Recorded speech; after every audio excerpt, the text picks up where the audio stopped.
Good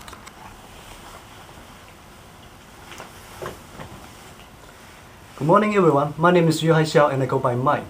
Today I would like to share with you my 2 cents on the issue of the causes of conflicts. The other day in another video clip, I talked about my hypothesis that the ultimate cause of conflicts and wars is our selfishness and the need for resources and power.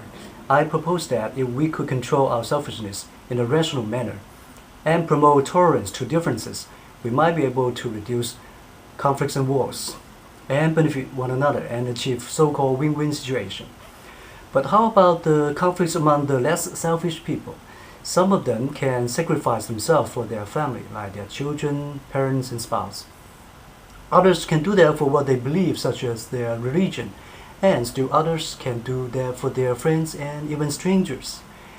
Among the less selfish people, conflicts and wars might still exist, and the causes could be 3 things, as I thought. A. Miscommunication between people. B. Misconceptions and misinterpretations of their own beliefs or religion. And C. Being misled by others. Regarding the first one, I thought insufficient communication might lead to miscommunication. So if we could spend time to talk to one another, we might be able to better understand one another. Sometimes it makes a difference with even a greeting and a response to greeting, like hello and hi. Furthermore, if we could appreciate the diversity of cultures and learn more about the cultures of one another, in other words, there is a sufficient intercultural communication, perhaps we could reduce the miscommunication and conflicts, or at least we could build on that common ground in order to resolve the conflicts. With respect to the misconceptions and misinterpretation of one's own beliefs or religion, one cause is that some people strictly adhere to whatever was in the holy text that was written hundreds of or even thousands of years ago. For example, like the fundamentalists of Islam. Recently, I read the news that a widow in Iran was sentenced to death because she had a new boyfriend, and she would be stoned to death or killed by a stone. The other cause of misinterpretation might have to do with our limitations as human beings, many of whom fight for resources and power. Furthermore, we tend to project our needs of resources and power to God and also to the aliens as well. We mistakenly believe that they share the same needs as we do.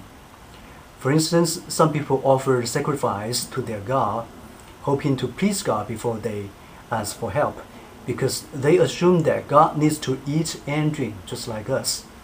In addition, in some cultures, people believe that there are multiple gods and they fight against one another. The same applies to our perceptions of the aliens. We thought that the aliens covet our resources. That's why we imagine there will be Star Wars. I thought that was just our projection of humans to the aliens and to God. I'm not sure about the existence of the aliens, but I didn't think the Almighty God need resources or power, or need us to fight for those things for Him. I thought God wanted us to enjoy our fellowship with Him and with one another. As a result, there's no such a thing as holy war. No wars are holy. I didn't think God wanted humans to kill one another.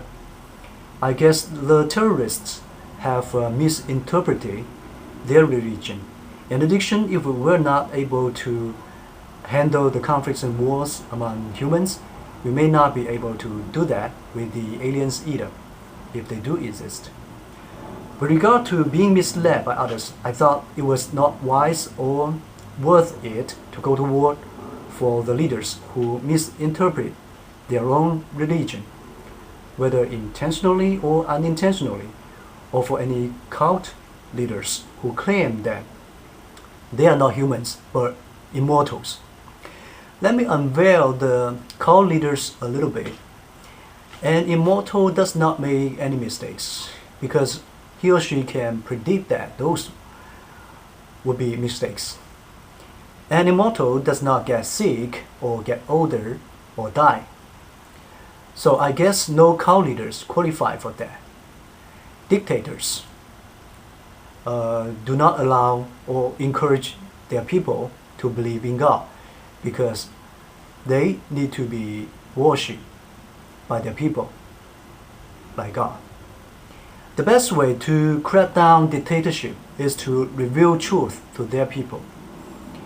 As peace-loving people, if we could win the hearts and minds of our enemies, most of whom are just misled, perhaps no force is needed.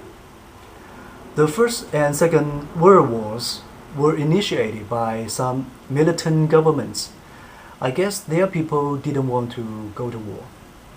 Finally, I thought it might be helpful to develop some guiding principles of resolving conflicts at both interpersonal level and international level, based on our understanding of the causes of conflicts and analysis of potential solutions. Again, I'm aware of my own bias and limitations. Those were just some random thoughts to share with you. Thank you very much.